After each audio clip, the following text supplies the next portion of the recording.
Tutorial mata kuliah Hukum Dagang dan Kepailitan. Topik ke-30 dari 40 topik. Pengangkutan darat dalam hukum dagang. Disediakan di channel Global Tutorial. Pengangkutan umum melalui darat atau lalu lintas jalan raya diatur dalam KUHD dan Undang-Undang Lalu Lintas Jalan Raya, Undang-Undang Nomor 14 Tahun 1992.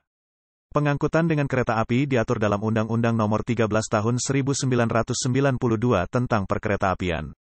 Pengangkutan darat adalah pengangkutan umum melalui daratan atau perairan darat. Prasarananya adalah jalan raya, sungai, dan danau, sedangkan sarana berupa kendaraan bermotor. Ternyata, KUHD tidak mengatur definisi pengangkutan darat dalam pasal 90 sampai dengan pasal 98 KUHD. Ia mengatur syarat perjanjian pengangkutan umum melalui darat dan pengangkutan perairan darat yang harus disertai surat muatan.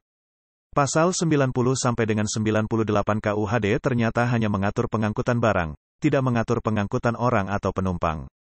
Undang-Undang Nomor 14 Tahun 1992 tentang Lalu Lintas Jalan Raya mengatur pengertian pengangkutan darat dan perairan darat, transportasi, yaitu pengangkutan yang menghubungkan seluruh wilayah Indonesia. Demi keselamatan transportasi, perlu adanya rambu-rambu, marka jalan, dan alat isyarat lalu lintas. Pengaturan pengangkutan darat. Mengenai pengangkutan darat diatur dalam 1. Pasal 90 sampai dengan 98 KUHD. 2. Undang-Undang Nomor 14 Tahun 1992 tentang Lalu Lintas Jalan Raya. Pasal 90 KUHD menyatakan berikut ini, surat muatan merupakan perjanjian antara pengirim dan pengangkut. Surat itu memuat selain apa yang telah disetujui oleh kedua pihak, seperti mengenai waktu dan mengenai penggantian dalam hal kelambatan. Ternyata, ada hal yang harus diwaspadai menurut pasal 90. Perjanjian ini tidak nonsensual, tetapi tertulis kenyataan bersifat konsensual.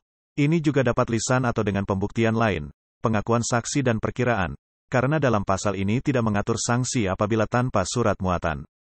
Surat muatan harus ditandatangani pengirim atau ekspeditor.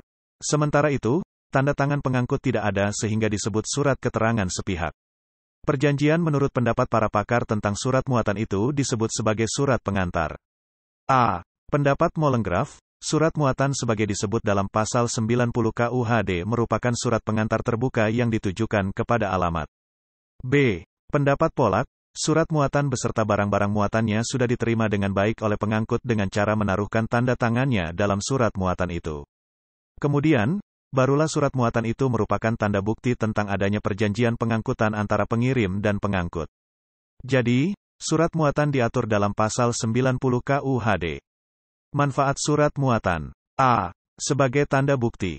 B. Untuk mengetahui hak dan kewajiban. C. Dapat meneliti barang apa yang diangkut. D. Dapat dibubuhi catatan yang dikehendaki. Fungsi surat muatan. A. Sebagai surat atas nama. B. Sebagai pengantar barang. C. Sebagai alat bukti adanya perjanjian pengangkutan. Kewajiban dan tanggung jawab pengangkut. A. Menyelenggarakan pengangkutan barang mulai dari tempat pemuatan ke tempat tujuan dengan selamat. B. Mengganti kerugian apabila terjadi kerusakan atau tidak sampainya barang ke tempat tujuan. Pengecualian tanggung jawab pengangkut. Pengangkut tidak bertanggung jawab atas kerugian yang disebabkan. 1. Keadaan memaksa, objektif dan subjektif. 2. Cacat barang sendiri. 3. Kesalahan pengirim. Hal ini diatur dalam pasal 91 KUHD. 4. Keterlambatan karena keadaan memaksa. Hal ini diatur dalam pasal 92 KUHD JO 1244 dan 1245 KUH Perdata. Luas dan batas tanggung jawab pengangkut. 1. Luas pasal 1236 KUH Perdata. Membayar ganti kerugian atas biaya. 2. Pasal 1246 KUH Perdata, ketentuan biaya kerugian dan bunga. 3. Batasan pasal 1247 KUH Perdata dan 1248 KUH Perdata, kerugian harus dapat dilihat dengan layak. Penerima tidak dapat menuntut ganti rugi pasal 93 KUHD. 1. Jika keadaan rusak dapat dilihat dari luar, tetapi penerima telah menerimanya dengan baik. Sementara itu, uang angkut telah dibayar maka penerima tidak berhak menuntut kembali. 2. Jika rusaknya tidak tampak, merupakan cacat tersembunyi, penerima mendapat waktu 2 kali 24 jam untuk menuntut pemeriksaan yang disebut expertise oleh para ahli kepada hakim pengadilan setempat. Hal ini diatur dalam pasal 93 ayat 2 KUHD. Prosedur pemeriksaan. Volunteer cukup mengajukan permohonan sederhana. Hal ini diatur dalam pasal 94 KUHD.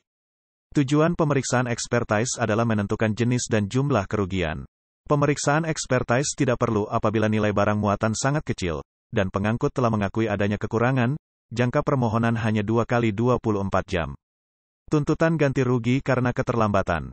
A. Pasal 95 KUHD mengatur keterlambatan yang mengakibatkan kerugian bagi penerima.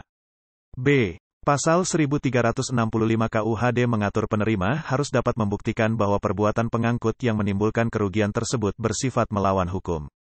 C. Pengertiannya diperluas pemilik barang yang bukan penerima, dalam perjanjian di luar perjanjian pengangkutan yang dirugikan oleh pengangkut. Pengangkutan penumpang diatur dalam berikut ini. A.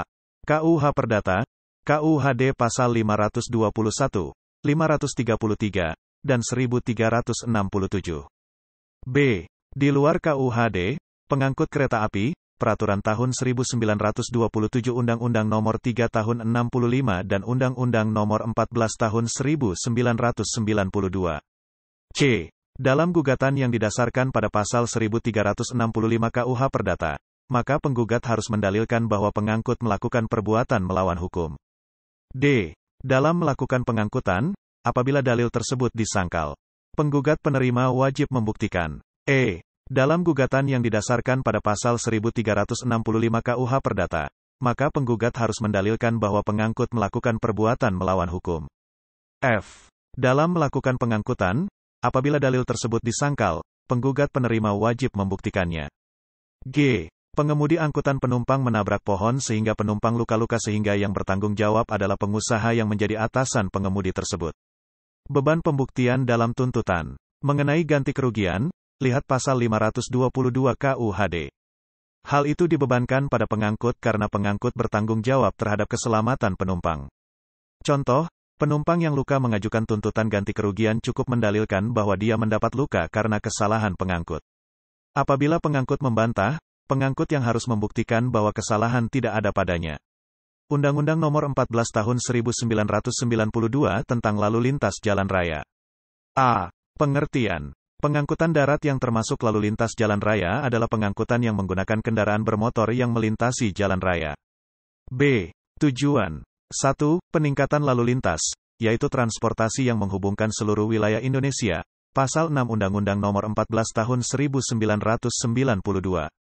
2. Demi keselamatan transportasi, perlu ada rambu-rambu, marka jalan, dan alat isyarat lalu lintas, Pasal 7 Undang-Undang Nomor 14 Tahun 1992. 3. Untuk mobilitas pengangkutan barang dan penumpang, perlu adanya terminal, Pasal 9 Undang-Undang Nomor 14 Tahun 1992. 4. Pasal 13-14 Undang-Undang Nomor 14 Tahun 1992 mengatur keselamatan kendaraan bermotor. Untuk keselamatan pengangkutan darat, kendaraan bermotor harus memenuhi syarat berikut. A. Laik jalan. B. Kolas jalan. Hal tersebut harus diuji secara berkala tentang tipenya. C. Didaftar. 5. Pasal 30 Undang-Undang Nomor 14 Tahun 1992 mengatur tanggung jawab pengemudi, yaitu bertanggung jawab atas kerugian, kerusakan jalan, jembatan, dan fasilitas lalu lintas yang merupakan bagian jalan raya. Kendaraan untuk pengangkutan umum wajib diasuransikan. Kendaraan untuk pengangkutan umum wajib diasuransikan terhadap A. Kendaraannya sendiri. B. Kerugian yang diderita pihak ketiga. Pengusaha pengangkutan umum darat wajib mengasuransikan A. Pekerjanya. B. Angkutan bermotor maka dibebani ongkos angkut untuk trayek tetap dan teratur. C. Barang. D. Penumpang. Pasal 33 Undang-Undang Nomor 14 Tahun 1992. Tanggung jawab pengangkut. Tanggung jawab pengangkut adalah mengganti kerugian kepada A. Penumpang. B. Pengirim. C. Pihak ketiga. Tanggung jawab dimulai A. Terhadap penumpang sejak penumpang diangkut sampai ke tempat yang disepakati. B. Terhadap barang sejak barang diterima pengangkut sampai tempat penerima. Demikianlah materi topik ke-30 tutorial kuliah hukum dagang dan kepailitan. Channel Global Tutorial akan sangat membantu masyarakat umum dan para mahasiswa yang sedang atau ingin kuliah di universitas terbuka. atau kuliah di perguruan tinggi manapun di Indonesia. Ratusan video tutorial S1 Ilmu Hukum, S1 Ilmu Pemerintahan, S1 Ilmu Komunikasi, S1 Ilmu Manajemen, S1 Ilmu Administrasi dan lainnya disajikan di Global Tutorial. Video tutorial dituturkan dan disubtitelkan agar dapat ditonton, dibaca sambil didengarkan. Jangan khawatir jika tidak langsung paham. Untuk pemahaman yang lebih baik, putar dan dengarkan video tutorial berulang-ulang. Subscribe dan like, agar Anda mendapatkan update tutorial lainnya.